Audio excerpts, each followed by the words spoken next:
It's been a trying couple of years for Norwegian within the aviation industry. They've been on the brink of collapse, quoted as only having a matter of days. In addition, the airline faced difficulties with the 787 series, following those Rolls-Royce Trent 1000 problems that grounded a significant number of the wide-body for a prolonged period. Following that, the airline was hit with the 737 MAX crisis, which also saw the suspension of operations with this aircraft, dealing another blow to the carrier that was seemingly out of its control. Also, it was generally fighting with a business model that was really seeing it be put up against it. The emergence of the pandemic, you could argue, came at the complete wrong time for the airline, and while that can be generally felt across the aviation industry, some airlines certainly felt it tougher than others. The airline has been slowly but surely improving as we've come out of this global pandemic. However, now, with rising fuel costs being seen globally for airlines, they've dipped back into the losses for the first quarter of this year, ultimately impacting their overall recovery attempt. The airline further cited the conflict in Ukraine and in addition a low demand level due to the new variant affecting its ultimate operations and load factor. Carrying at 2.2 million passengers for the first quarter. This was up 200,000 from the first quarter of the year before, that being at 2021.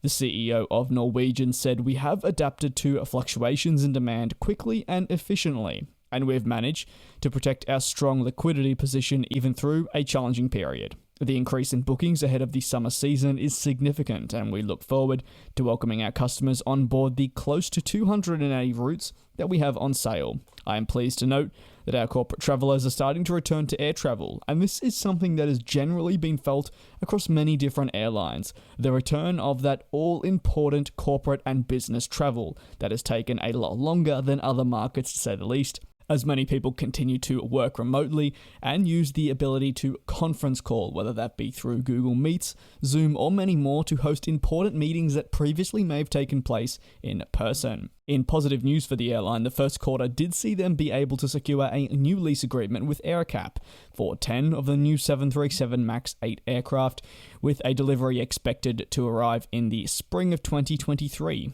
Overall, with a further 5 units, their fleet will grow by 15 from 70 to 85 total units. What is worth mentioning is that the carrier had already cut several aircraft over recent years during its major restructuring, namely that of the Boeing 787 aircraft, for its long-haul international routes, with a lot of these headed to North Atlantic Airways, which many people have dubbed Norwegian 2.0. Now the airline is looking ahead to the summer. It believes the summer season will be positive, and they think they're well positioned to respond to the demand that they may see. Moreover, with critical European destinations seeing restrictions ease, alongside restrictions in Norway also being relaxed, they believe they'll be able to carry a solid amount of passengers and put this first quarter behind them. For now, however, it's a step in the wrong direction for things that are out of their control. Again, for the airline within the aviation industry, it seems to be a common theme. Things going wrong that are simply out of their control. What are your thoughts on the latest on Norwegian, and how do you see them positioning themselves for the next couple of quarters as we move into the summer season and then, of course, back into the winter? Do let me know. Thanks for watching a video here on the channel. Do subscribe if you're new, and I'll see you next time.